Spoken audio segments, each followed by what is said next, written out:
Alors, nous sommes présentement à Jérusalem, près de la porte de Jaffa, là où se trouve la fameuse tour de David.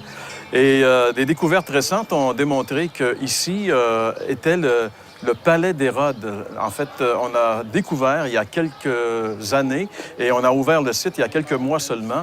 Le site, on l'a rendu accessible. On a découvert que le palais d'Hérode était ici. Il y a des choses très intéressantes. On va en parler un petit peu plus tard. Mais ici, on peut voir l'excavation. C'était une carrière qui date de l'époque du premier temple, donc qui remonte à plus de 2800 ans. On extrayait de la pierre ici pour les constructions et autour de Jérusalem, dans ce secteur même de la ville. Et on a découvert aussi ici un bain rituel. Il y en a plusieurs sur les sites israéliens. Par exemple, à Qumran, il y a plusieurs de ce genre d'excavation. On voit ici les marches qui descendaient parce que les Juifs religieux devaient prendre un bain au moins une fois, sinon 2 fois par jour, pour se purifier. Alors, comme vous pouvez le voir, il y a beaucoup d'activités ici. Les étudiants visitent la tour de David. Nous sommes présentement ici dans ce qu'il est considéré comme étant les jardins du palais d'Hérode. Hérode avait construit son palais ici. Dans quelques instants, nous allons voir les fondations. Mais ici, nous sommes dans les jardins d'Hérode. Et Hérode avait construit un palais vraiment extraordinaire avec de grands jardins, mais aussi il y avait des piscines. Hérode était un homme qui aimait le confort, qui aimait le loisir. Partout où il a construit, il y avait des piscines et des saunas. Alors, on va se diriger maintenant vers la piscine qui était dans ce jardin du palais d'Hérode à Jérusalem.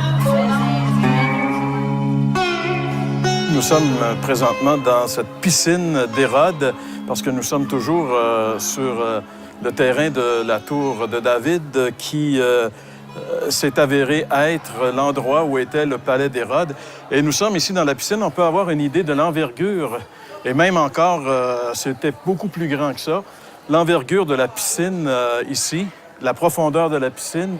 Et on peut s'imaginer les dignitaires de Jérusalem venir relaxer et parler un petit peu de politique ici.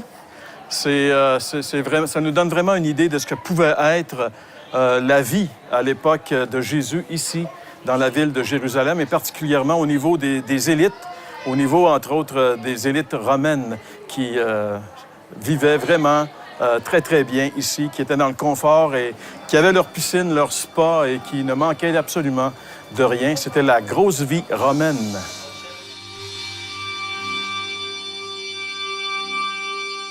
Alors, nous sommes vraiment très privilégiés puisqu'on se retrouve maintenant à Jérusalem, mais dans un endroit unique, un endroit qui était inaccessible jusqu'à il y a quelques mois, finalement.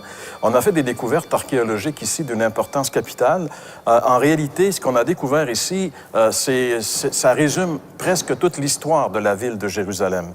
Par exemple, si vous regardez juste sous moi ici, la première rangée de pierres que nous voyons ici, c'est un mur, c'est le mur d'enceinte de la vieille ville de Jérusalem du temps du roi Ézéchias. Donc, on remonte très, très loin ici, à 2800 à 3000 ans. Si on remonte un petit peu plus haut, on a le mur de fondation du palais d'Hérode. Et c'est pourquoi nous sommes ici. Ceux qui connaissent un petit peu Jérusalem, vous savez, vous êtes déjà peut-être venus vous promener sur les remparts. Pour monter sur les remparts, on doit utiliser cet escalier en forme de colimaçon, juste après la tour, qu'on appelle la tour de David, mais qui est un ancien minaret, finalement. Alors, ça vous situe probablement. Alors, nous sommes sous ce bâtiment-là, et c'était fermé ici, c'était une prison depuis le temps de l'Empire ottoman, c'est-à-dire depuis le 16e et 17e siècle ici. Et quand les Britanniques ont pris possession de l'État d'Israël en 1917, durant la Première Guerre mondiale, alors eux aussi ont continué à faire de cet endroit une prison, mais c'était fermé, c'était une prison. Et il y a quelques années, on a commencé à démolir le plafond, démolir le plancher dans les années 2000, et on a fait une découverte incroyable. On a découvert que c'était probablement ici qu'était le palais d'Hérode. Tout donne à croire qu'on est vraiment dans les fondations du palais d'Hérode à Jérusalem. Et ce qui est intéressant, c'est que Jésus a été jugé bien sûr, il est allé chez Hérode, il est allé devant Pilate, dans le prétoriat, l'endroit où on faisait le jugement. Et il y a deux écoles de pensée maintenant. Il y a des archéologues qui croient que cet endroit était comme la tradition l'a presque toujours mis, c'est-à-dire dans la tour Antonia, dans la forteresse Antonia, juste à l'ouest de l'esplanade du Temple, qui est aujourd'hui l'esplanade des mosquées. Mais beaucoup d'archéologues ont remis en question cette théorie et croient qu'il est possible que nous sommes présentement à l'endroit où, je veux dire, c'était peut-être au-dessus de notre tête, où Jésus a été passé en jugement devant Pilate.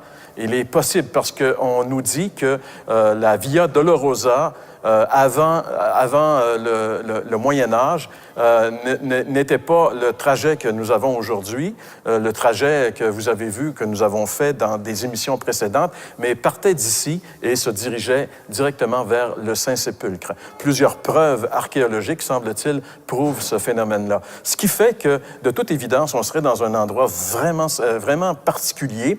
Et ce qui est intéressant aussi, c'est que très peu d'équipes de télévision ont eu le loisir de venir ici. On est privilégié d'y être et de pouvoir vous montrer ces pierres.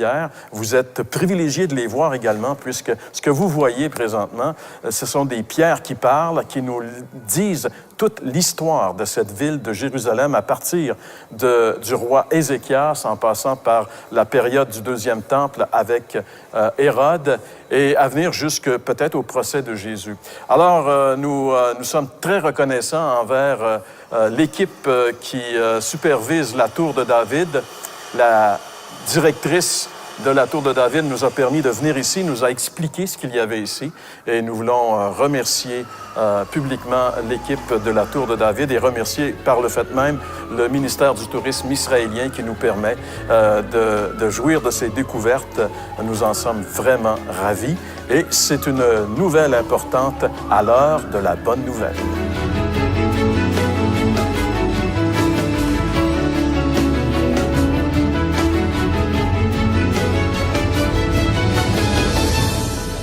Ceci était une émission payée par l'heure de la bonne nouvelle.